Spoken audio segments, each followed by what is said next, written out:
आज हम देखने वाले हैं क्लास 10th का मैथ, जिसमें हम एक्सरसाइज 1.1 को करा दिए हैं। आज हम देखेंगे एक्सरसाइज 1.2 को। तो चलिए हम देखते हैं अपने क्वेश्चन को। हमारा फर्स्ट नंबर क्वेश्चन दिया है, निम्नलिखित संख्याओं को अभाज्य गुणनखंड के गुणनफल के रूप में व्यक्त करें। यानी कि संख्याएं दिया हुआ है यहाँ पे क्या दिया है, संख्या, और इसको किसके रूप में लिखना है, अभाज्य गुणनखंडों के गुणनफल के रूप में लिखना है। तो हम आपको बता दें कि दुनिया का कोई भी संख्या हो, सम हो या विषम हो, उसको हम अभाज्य गुणनखंडों के गुणनफल के रूप में लिख सकते हैं। दुनिया का कोई भी संख्या हो, उसको हम किसके रूप में लिख सकते हैं, तो अभाज्य गुणनखंड के रूप में। जैसे कि देखिए, मान लीजिए कि 40 ले लेते हैं हम।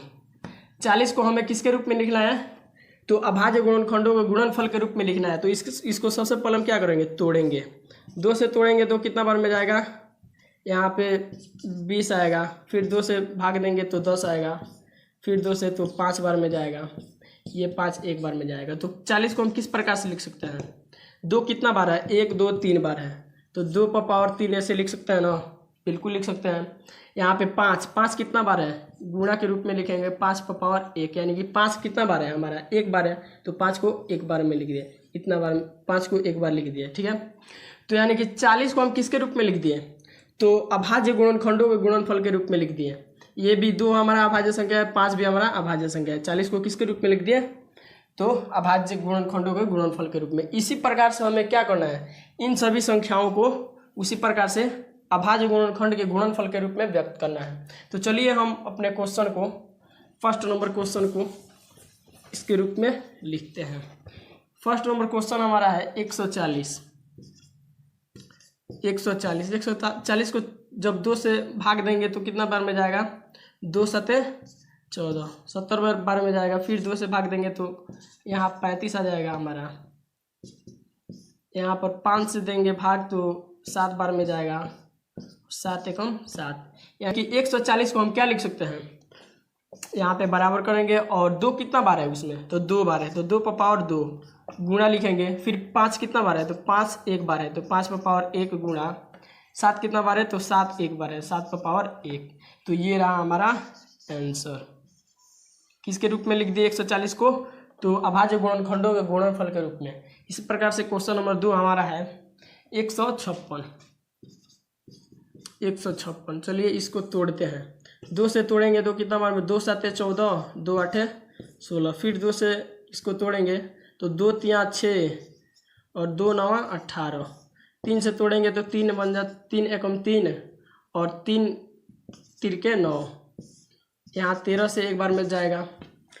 अब इसको कैसे लिखेंगे, 2 कितना बार आया इसमें, तो 2 हमारा आया है 2 बार, तो 2 पर पावर 2 गुणा। 3 कितना बार है, तो 3 देखेंगे हम 1 बार है, 2 हमारा 2 बार है। यहाँ पे 2 हमारा क्या है, 2 बार है। 3 एक बार है और 13 एक बार है, तो गुणा 13 एक बार। इसका आंसर ये है, ठीक है। इसी प्रकार से हम अगले क्वेश्चन को देखते हैं। हमारा अगला क्वेश्चन क्या दिया है, इसी प्रकार से हम अगले पार्ट को देखते हैं। अगला पार्ट हमारा दिया है 3825। इसको तोड़ेंगे जब 3 से तोड़ेंगे तो 3 से एक बार में जाएगा, 3 दूना 6 होगा, और यहाँ से गया 2 तो 22 हो जाएगा। 3 सत्ते 21 होगा, और 3 5 15। इसको फिर 3 से तोड़ेंगे तो 3 चौके 12, और यहाँ से ये 7 बचा, 7 अब 3 का पारा 2 बार पड़ेंगे तो 3 दूना 6, और ये गया यहाँ से 3 5 15। अब इसको 5 से तोड़ेंगे तो 5 8 40, 5 5 25। फिर इसको 5 से तोड़ेंगे तो 5 एकम 5, यहाँ से 3 गया और 35 हो जाएगा, 5 7 35। 17 से एक बार में जाएगा। यानी कि 3 कितना बार आया है, तो 2 बार आया है 3 हमारा।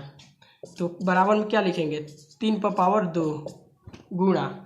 फिर 5 कितना बार है हमारा यहाँ पे, तो 5 भी हमारा कितना बार है, 2 बार, तो 5 पर पावर 2 गुणा। फिर यहाँ 17 कितना बार है, तो 17 पर पावर 1 बार है 17, इसलिए 17 पर पावर 1 लिख रहा है, ठीक है। तो चलिए अब अगले क्वेश्चन को देखते हैं। अगला हमारा दिया है 5005। 5005 को तोड़ते हैं।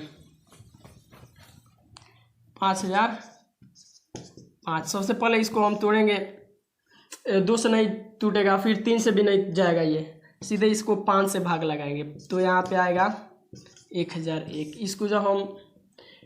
इसको जब हम 2 से लगाते हैं तो नहीं लगेगा, 3 से भी नहीं लगेगा, 5 से भी लगाएंगे तो नहीं लगेगा, इसमें हम 7 से भाग देंगे तो 7 एकम 7, यहाँ से गया 3, यहाँ 30 हो जाएगा, 7 चौके 28, 2 गया यहाँ से 21 हो जाएगा, 7 तिरके 21, यानी 143 बार में चला गया। इसको अब हम 11 से देंगे, 11 से भाग देंगे तो 11 एकम 11, 11 तिया 33, 13 से एक बार में जाएगा। तो इसको हम क्या लिख सकते हैं, 5 एक बार है तो 5 पर पावर 1 गुणा, 7 एक बार है 7 पर पावर 1 गुणा, 11 एक बार है तो 11 पर पावर 1 गुणा, 13 कितना बार है 13 पर पावर 1, एक बार है तो 1 लिखेंगे। इसका ये वाला आंसर हो गया। अगला हमारा बच गया 7429, 7429।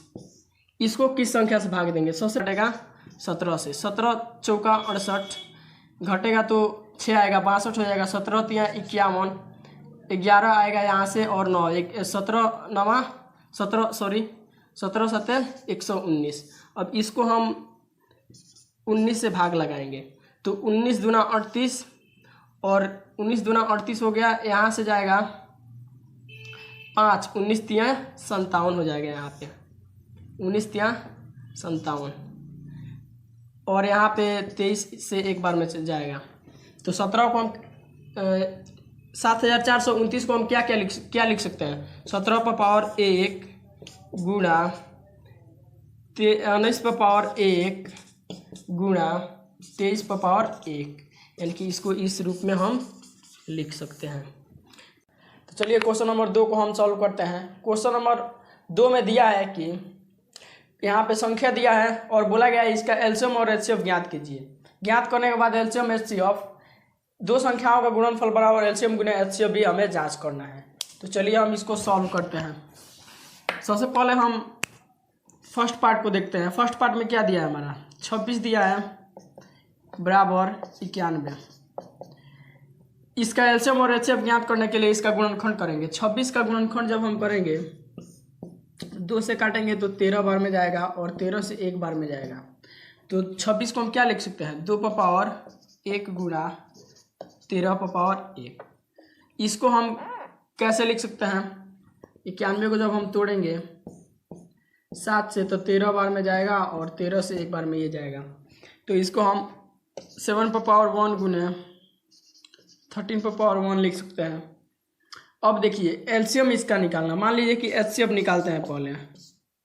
एचसीएफ 26, 91 का एचसीएफ निकालने के लिए हम यहाँ पे कुछ लिख रखे हैं। लिखे यहाँ पे हम कि छोटी घात वाली कॉमन संख्याओं का गुणनफल, यानी कि छोटी घात वाली कॉमन संख्याओं का गुणनफल हमें खोजना है इसमें। तो कॉमन कौन संख्या होता है, जो दोनों में हो। तो इसमें भी 13 दिख रहा है, इसमें भी 13 है, यानी कि कॉमन संख्या हम तो खोज लिए। इसमें छोटी घात देखना है तो इस पर भी घात 1 है, इस पर भी घात 1 है, तो हम 13 ही लेंगे। हमारा 13 क्या हुआ, इसका एचसीएफ हुआ। एलसीएम कैसे निकालेंगे, एलसीएम 26, 91 का 26 और 91 का एलसीएम निकालेंगे। एलसीएम के लिए यहाँ पे लिखे हम बड़ी घात वाली कॉमन संख्याएं तथा शेष संख्याओं का गुणनफल, यानी कि कॉमन संख्या खोजना है। कॉमन हमें इसमें मिल गया 13। अब इसमें देखना है बड़ा घात, तो घात तो एक ही है तो 1 लेंगे, यहाँ पे ले लेते हैं। यहाँ पे 13 लिखेंगे, घात 1 गुणा। अब शेष संख्या जो कॉमन नहीं है, शेष कौन बच रहा है, एक 7 बच रहा है, 7 पर घात 1 और 2 पर घात 1 बच रहा है। तो यहाँ 7 पर घात 1 गुणा 2 पर घात 1 लिखेंगे। अब इसको हम क्या करेंगे, गुणा कर देंगे। 13 में 7 से गुणा करना है, फिर 2 से गुणा करना है। 7 गुना 14, 14 में 13 से गुणा करेंगे। 14 में 13 से, 13 चौका 52, 52 का 2 हाथ में आया 5, 13 और 5 18, यानी कि 182 हमारा क्या हुआ, इसका एलसीएम हुआ और एचसीएफ हुआ 13। अब हमें क्या करना है, इसको जांच करना है कि दो संख्याओं गुणनफल बराबर एलसीएम गुना एचसीएफ होता है कि। अब हम लिखेंगे यहाँ पे जांच, इसको अब जांच करेंगे हम। जांच लिखेंगे यहाँ पे, जांच में क्या लिखेंगे, दो संख्याओं का गुणनफल,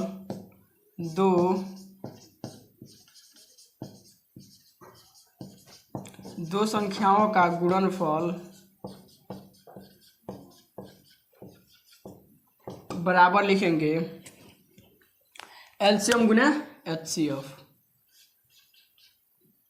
एलसीएम गुने एचसीएफ। दो संख्या का गुणनफल बराबर एलसीएम गुने एचसीएफ। दो संख्या कौन कौन है, तो एक 26 है, एक 91 है। तो 26 लिखेंगे यहाँ पे गुणा 91 लिखेंगे बराबर एलसीएम कितना 182 और एचसीएफ 13 है। 182 लिखेंगे गुणा में 13 लिखेंगे। अब इसको हम आगे सॉल्व करेंगे।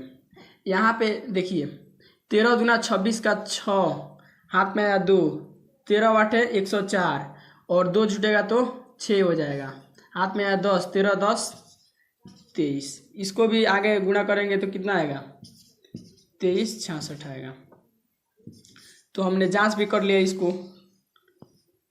अब 510 को सबसे पहले हम क्या करेंगे, गुणनखंड करेंगे, यानी कि उसको तोड़ेंगे। 510 को ऐसे करके तोड़ेंगे। 2 दूना 4 और 2 पच्चे 10 आएगा, 2 पच्चे 10। इसको अब हम 3 से तोड़ेंगे तो 3 वाटे 24 और कितना बार में जाएगा 3 वाटे 24, 3 पाँचे 15। इसको फिर अब तोड़ेंगे कितना से, 5 से तोड़ेंगे तो कितना बार में जाएगा 5 एकम 5, यहाँ से गया 3, 5 सत्ते 35, 17। 17 को एक बार में तोड़ेंगे तो इतना आ जाएगा। ठीक है। अब इसको हम क्या लिख सकते हैं, 510 को हम क्या लिख सकते हैं, 2 एक बार है तो 2 पर पावर 1 गुणा, 3 भी हमारा एक बार है 3 पर पावर 1 गुणा, 5 भी हमारा एक बार है 5 पर पावर 1 गुणा, 17 एक बार है तो 17 पर पावर 1 लिखेंगे। और 92 को तोड़ेंगे तो क्या आएगा, इसको 2 से तोड़ेंगे तो 2 चौके 8, 2 छक्के 12, फिर 2 से तो 23 बार में जाएगा और 23 से तोड़ेंगे तो 1 बार में जाएगा। इसको हम लिखेंगे 2 हमारा 2 बार है तो 2 पर पावर 2 लिखेंगे गुणा 23 पर पावर 1। अब एचसीएफ निकालना है मान लीजिए इसका हमें, तो एचसीएफ के लिए क्या लिखेंगे, 510 92 का निकाल रहे हैं तो छोटी घात वाली कॉमन संख्याओं का गुणनफल होता है। एचसीएफ अगर निकालना है आपको तो कॉमन संख्या देखना है और उस पर घात क्या है, सबसे छोटा वाला घात लेना है। ठीक है। तो इसमें कॉमन संख्या 2 दिख रहा है और घात सबसे छोटा क्या है, इस पर 1 है, यहाँ पे 2 है तो छोटा वाला ये है, तो हमारा 2 क्या होगा, इसका एचसीएफ होगा। एलसीएम क्या होगा, एलसीएम 510 92 का। एलसीएम के लिए क्या होता है, तो बड़ी घात वाली कॉमन संख्या है तथा शेष संख्याओं का गुणनफल, यानी कि कॉमन संख्या ढूंढना है, उसमें बड़ा वाला घात, तो 2 कॉमन है और बड़ा वाला घात 2 पर घात 2 है तो 2 पर घात 2 लिखेंगे गुणा। अब कॉमन कुछ दिख नहीं रहा है तो बाकी सब जितना संख्या है उसको गुणा में लिख देंगे इसके साथ। तो यहाँ पे 3 पर पावर 1 है गुणा, 5 पर पावर 1 है गुणा, 17 पर पावर 1 है गुणा, 23 पर पावर 1 है, 23 पर पावर 1 है। ठीक है। इसको जब गुणा करेंगे तो क्या होगा, यहाँ पे 2 पर पावर 2 है, 2 दूना 4 3 12, 12 पचे 60, 60 में 17 से गुणा करेंगे तो कितना आएगा, 17 छक्के 102 यानी 1020 आएगा। इसमें जब 23 से गुणा मारेंगे तो 23 0, 23 दूना 46 का 6 और यहाँ से 4 आएगा 23, यानी 23,460। इसका हम फाइनली एलसीएम क्या लिखेंगे, 23,460। 23,460 इसका क्या हुआ, एलसीएम हुआ। 23,460 इसका क्या हुआ, एलसीएम हुआ। अब हम यहाँ पे दो संख्याओं का गुणनफल, यहाँ पे दो संख्या कौन कौन है, एक है 23,000, यहाँ पे दो संख्या कौन कौन है, एक 510 और दूसरा 92। 510 गुणा 92 बराबर एलसीएम हमारा कितना है, तो 23,460 गुणा एचसीएफ हमारा 2 है।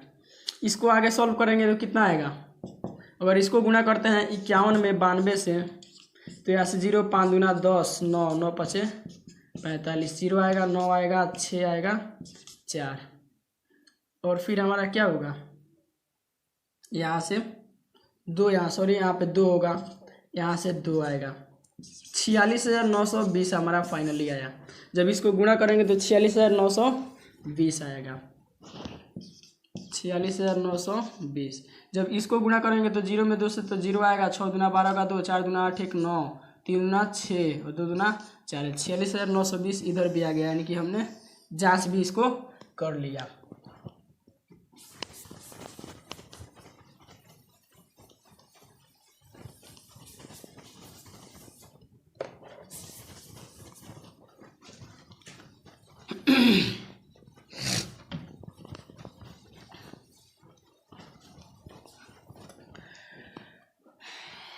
क्वेश्चन नंबर थर्ड पार्ट में दिया है हमारा 336 और एक दिया है 54। 336 को जब हम गुणनखंड करेंगे तो कितना आएगा? 336 का गुणनखंड करेंगे, 2 से तोड़ेंगे तो 2 एकम 2, 2 छक्के 12, 2 आठे 16, फिर 2 से तोड़ेंगे तो 2 आठे 16, 2 चौके 8, फिर 2 से तोड़ेंगे तो यहाँ से 4 आएगा, यहाँ पर 2 आएगा, फिर इसको 2 से तोड़ेंगे तो 2 बार में जाएगा, ये 1 बार में, 3 से 7 बार में जाएगा और 7 से 1 बार में जाएगा। यानी कि हम 336 को इसके रूप में लिख सकते हैं। यहाँ पे 2 कितना बार है? तो 2 1 2 3 4 4 बार है, तो 2 पर पावर कितना लिखेंगे? 4 गुणा 3 कितना बार है? 3 1 बार है, 3 पर पावर 1 गुणा 7 1 बार है, तो 7 पर पावर 1 लिखेंगे। अब 54 को तोड़ेंगे, 54 को तोड़ेंगे, 2 से तोड़ेंगे तो 2 दूना 4, 2 सत्ते 14, फिर 3 से तोड़ेंगे, 3 सत्ते 3 नवा 27, फिर 3 से तोड़ेंगे तो ये जाएगा 3 बार में 3 आएगा, यानी कि 2 1 बार है और 3 हमारा 3 बार है, तो 2 पर पावर 1 लिखेंगे गुणा 3 पर पावर 3 लिखेंगे। ठीक है, अब देखिए हमको निकालना है HCF और LCM, तो HCF लिखेंगे। HCF के लिए HCF कितना का? तो 336, 54 का। HCF के लिए क्या होता है? तो कॉमन संख्या ढूंढना है, छोटा वाला कॉमन संख्या इसमें ढूंढना है, तो कॉमन संख्या 2 दिख रहा है, इसमें 3 भी है, तो छोटी घात वाली कॉमन संख्याओं का गुणनफल, यानी कि कॉमन 2 दिख रहा है, इसमें छोटा घात 2 पर घात 1 है, गुणा 3 भी कॉमन है, इसमें छोटा घात क्या है? 3 पर घात 1, यानी इसको सॉल्व करेंगे 3 दूना 6, हमारा क्या हो गया? HCF निकला।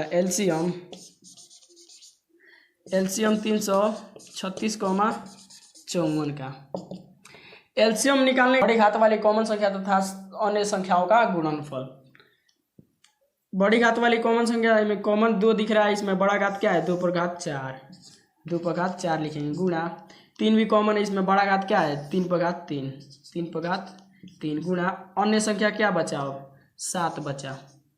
अब इसको 2 पर पावर 4 का मतलब 2 कितना बार लिखा है? 4 बार लिखा है। इसको जब सॉल्व करेंगे तो 16 आएगा, 16 आएगा, गुणा इसको जब सॉल्व करेंगे तो 27 आएगा, गुणा 7। अब 16 में 27 से गुणा करना है, फिर 7 से, 27 में 16 से गुणा करना है, 6 सत्ते 42, 7 में 4, 6 दूना 12 और 4 16, 7 आएगा, यहाँ से 2 2, 7 6 13, 3 1 4। अब इसमें 7 से गुणा करना है, 7 दूना 14 आएगा, 7 त्रिका 21, 1 22, 7 चौका 28, 2 30, 3024, यानी कि इसका LCM क्या है? 3024। HCF 6 आया और LCM 3024 आया। अब हमको इसको क्या करना है? जांच करना है। अब इसका जांच कर देना है और हमारा क्वेश्चन नंबर जो ये 2 है वो खत्म हो जाएगा। जांच में क्या लिखेंगे?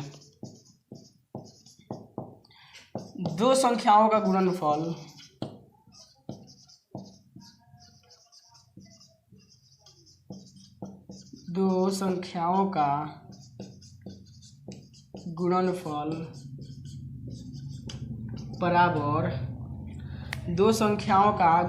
बराबर LCM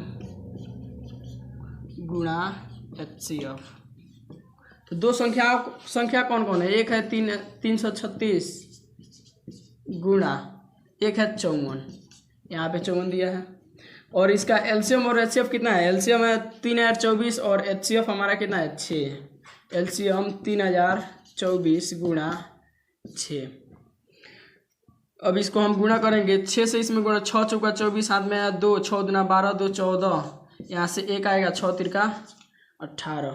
इसको भी जब हम गुणा करेंगे तो हमारा 18 1 4 4 आएगा। क्वेश्चन नंबर 3 हमारा दिया है कि अभाज्य गुणनखंड विधि द्वारा निम्नलिखित पूर्णांकों का एलसीएम तथा एचसीएफ ज्ञात कीजिए। इसका एलसीएम और एचसीएफ ज्ञात करना है। तो सबसे पहले 12 लिखेंगे, यहाँ पे बराबर देंगे, 15 लिखेंगे बराबर देंगे, और 21 लिखकर बराबर देंगे, और इसको तोड़ेंगे। 12 को जब तोड़ेंगे तो 2 से तोड़ेंगे तो 6 बचेगा। इसको जब एक्सप्रेस बन जाएगा तो अपने आप ऐसे तोड़ लेंगे आप। तो यहाँ पे 2 आएगा, फिर 2 गुणा 3 आएगा। इसको जब घात के रूप में लिखेंगे तो कितना आएगा, 2 पावर 2 गुणा 3 पावर 1। इसको जब तोड़ेंगे तो 3 पावर 1 गुणा 5 पावर 1 आएगा। इसको जब तोड़ेंगे तो 3 पावर 1 गुणा 7 पावर 1 आएगा हमारा। अब इसमें हमें क्या करना है, एलसीएम और एचसीएफ इसका निकालना है। तो एलसीएम निकालने के लिए हम क्या करेंगे, एलसीएम निकालने के लिए क्या करेंगे, कितना का निकालना है पहले ये लिख लो, 12, 15, 21। एलसीएम निकालने के लिए खोजना है इसमें कॉमन संख्या, और बड़ी घात वाला कॉमन संख्या को लेना है, बड़ी घात वाली कॉमन संख्या को लेना है, और शेष बाकी सब संख्या जितना बचेगा ना उसका गुणा कर देना है। तो इसमें कॉमन क्या है, 3 दिख रहा है कॉमन, तो इस पर घात भी 1 है तो 3 लेंगे गुणा। बचा संख्या क्या है, 2 पावर 2, 1 लिख दो, 2 पावर 2 गुणा 5 बचा है गुणा 7 बचा है। अब इसको कैसे गुणा करेंगे, यहाँ पे पावर 1 लिख सकते हैं हम, यहाँ पे दिया है 1 लिख देते हैं। गुणा करेंगे तो कितना आएगा, 3 गुणा 2 गुणा 4 गुणा 5 गुणा 7, 5 के 20 3 60, 6 7 42, 420 हमारा क्या हो जाएगा, इसका एलसीएम होगा। और एचसीएफ कितना होगा, एचसीएफ निकालने के लिए लिखेंगे यहाँ पे हम एचसीएफ 12 का 15 का 21 का। एचसीएफ निकालने के लिए क्या होता है, 3 है, इसमें 3 है और 3 है, तो एक ही संख्या कॉमन आ रहा है इसमें, यानी कि 3। तो 3 हमारा क्या हुआ, इसका एचसीएफ हमारा 3 हो गया। ठीक है, तो एलसीएम और एचसीएफ निकल गया फर्स्ट वाला क्वेश्चन का। अब हम देखते हैं दूसरा में 17 दिया है, तो 17 बराबर लिखेंगे, 23 लिखेंगे बराबर 29 लिखेंगे। ठीक है, 17 को जब तोड़ेंगे ना तो ये 17 गुणा 17 पावर 1 गुणा 1 आएगा, 1 पावर 1 आएगा। 23 को तोड़ेंगे तो 23 पावर 1 गुणा 1 पावर 1 आएगा। 29 को तोड़ेंगे तो 29 पावर 1 गुणा 1 पावर 1 आएगा। और एचसीएफ क्या होगा इसका, एचसीएफ 17, 23, 29 का एचसीएफ निकालने कॉमन संख्या ढूंढना है। कॉमन इसमें 1 है तो 1 हमारा क्या हो गया, एचसीएफ। अब देखो एलसीएम निकालने के लिए क्या करेंगे, एलसीएम 17, 23, 29 का कॉमन देखेंगे, कॉमन 1 है, 1 पावर 1 गुणा बाकी सब संख्या कितना है, 17 है गुणा 23 है गुणा में 29 है। इसमें गुणा कर दो, आंसर आ जाएगा आपका, एलसीएम निकल आएगा। 17 में 23 से गुणा करो, फिर 29 से गुणा करो। अब थर्ड वाला को हम देखते हैं। थर्ड में दिया है 8, 8 को तोड़ेंगे, 9 को भी तोड़ेंगे और 25 को भी तोड़ेंगे। अब तोड़ेंगे 8 को तो 2 पावर 3 आएगा गुणा 1 पावर 1 आएगा। इसको तोड़ेंगे तो 3 पावर 2 आएगा गुणा 1 पावर 1 आएगा। इसको तोड़ेंगे तो 5 पावर 2 गुणा 1 पावर 1 आएगा हमारा। अब देखिए एचसीएफ क्या होता है, तो कॉमन संख्याओं का गुणनफल। तो कॉमन संख्या 1 दिख रहा है तो ये क्या हमारा एचसीएफ हो गया। एलसीएम क्या होगा, बीच में लिख लेना, इसको यहाँ पे लिख लेना। एलसीएम क्या होगा हमारा, तो कॉमन संख्या 1 है हमारा तो 1 पावर 1 गुणा बाकी सब संख्या क्या है, 2 पावर 3 गुणा 3 पावर 2 गुणा 5 पावर 2। इसको सॉल्व करेंगे तो 2 पावर 3 का मतलब 3 2 जो है ना 3 बार लिखा हुआ है, तो 2 दूनी 4 8 आएगा गुणा यहाँ से 9 आएगा गुणा 25। इसको जब सॉल्व करेंगे तो 8 9 72, 72 में जब 25 से गुणा करेंगे तो 5 दूने 10, 7 5 35, 1 36, 2 दूना 4 7 दूना 14, 0 6 4 10 7 1 8, 1800 आया हमारा आंसर। 1800 एलसीएम आ गया। एचसीएफ 1 और एलसीएम 1800। इस तरह। चलिए अब हम देखते हैं क्वेश्चन नंबर 4 को।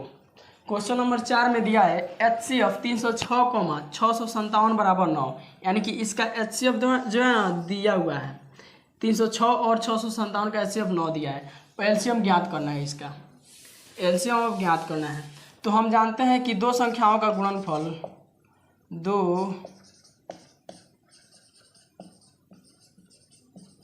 दो संख्याओं का गुणनफल बराबर होता है एलसीएम गुने HCF, एलसीएम गुणा HCF। ठीक है। अब दो संख्या कौन कौन है? तो एक 306 है, गुणा में क्या लिखेंगे 657, बराबर एलसीएम हमारा कितना है? एलसीएम नहीं दिया है तो एलसीएम हमें ज्ञात करना है। एलसीएम का एलसीएम लिखेंगे गुणा में HCF हमारा 9 दिया है। अब देखिए ये बराबर के इधर क्या है? गुणा में, इधर भेजेंगे इसको तो क्या करेगा? इसको भाग लगाएगा, यानी 306 गुणे 657 divided by 9 is equal to LCM. अब काटेंगे और गुणा करेंगे, जो आएगा वो एलसीएम होगा हमारा। अब इसको भाग लगाएंगे इससे, तो ये 3 3 के 9, ये 3 एकम 3 0, यहाँ से 3 दूना 6, फिर 3 से काटेंगे तो 3 एकम 3, ये 3 3 का 9, 3 3 3 का 9 एक जाएगा, 3 चौका 12 हो जाएगा। यानी कि 657 में अब हमें क्या करना है? 34 से गुणा करना है। 657 गुणा 34, 4 7 28 का 8, हाथ में आया 2, 5 चौके 20, 2 22 का 2 हाथ में आया 2, 6 चौके 24 25 26 हो जाएगा यहाँ पे। 7 का 21 का 1 हाथ में आया 2, 5 या 15 और 2 17 का 7 हाथ में आया 1, 6 का 18 1 19। इसको जब हम जोड़ेंगे तो 8 आएगा, यहाँ से 3 7 6 13, 9 2 11 1 12 1 1 2, यानी कि 22,338। फाइनली एलसीएम लिखेंगे हम 22,338। एलसीएम कितना आ गया? 22,338। इस क्वेश्चन नंबर 5 दिया है हमारा, जांच कीजिए कि क्या किसी प्रकृत संख्या n के लिए 6n अंक 0 पर समाप्त हो सकती है।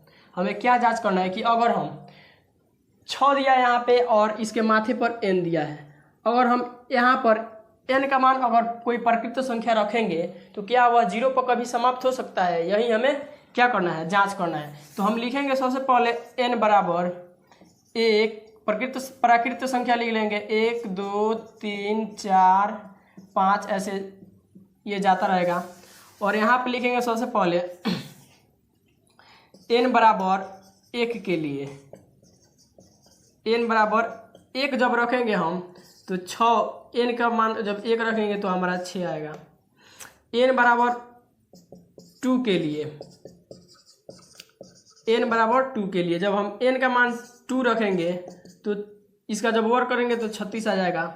अगर हम n बराबर 3 के लिए, यानी कि n का मान जब 3 रखेंगे तो हमारा 6 पर पावर घन आएगा। इसका जब घन करेंगे 6 का तो हमारा कितना आ जाएगा? 6 6 36, 6 3 के 18, 19 20 21, इतना आएगा। यानी कि अब हम और रख लेते हैं आगे। अगर हम n का मान n बराबर 4 के लिए रखते हैं, n बराबर 4 के लिए तो हमारा 6 पर पावर 4 आ जाएगा। इसमें गुणा करेंगे जब, इसको जब हम तोड़ेंगे, 6 पर पावर 4 का मतलब 6 कितना बार लिखा हुआ है? 4 बार लिखा हुआ है। इसको जब तोड़ेंगे तो 6 6 36, 6 3 9 आएगा, यहाँ से 6 दूना 12, 12 96 आएगा। अगर हम फिर एक और संख्या ले लेते हैं n बराबर 5 के लिए, n बराबर 5 के लिए, n बराबर जब हम 5 को लेते हैं तो क्या हो जाएगा? 6 पर पावर 5। इसको जब हम सॉल्व करेंगे तो कितना आएगा? 6 6 36, इसमें गुणा कर दीजिए 6 से, 6 6 36, 9 6 54, 55 56 57 का 7 हाथ में आया 5, 6 दूना 12, 12 5 17 का 7 हाथ में आया 1, और कितना हो जाएगा? 6 और 1 7। यानी कि ऐसे ये बढ़ता चला जाएगा, ऐसे बढ़ता रहेगा। तो लिखेंगे इसलिए 6n के लिए कोई भी प्राकृतिक संख्या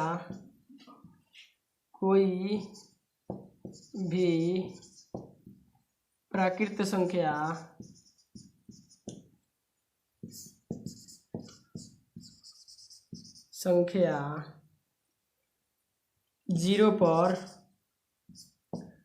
समाप्त नहीं हो सकती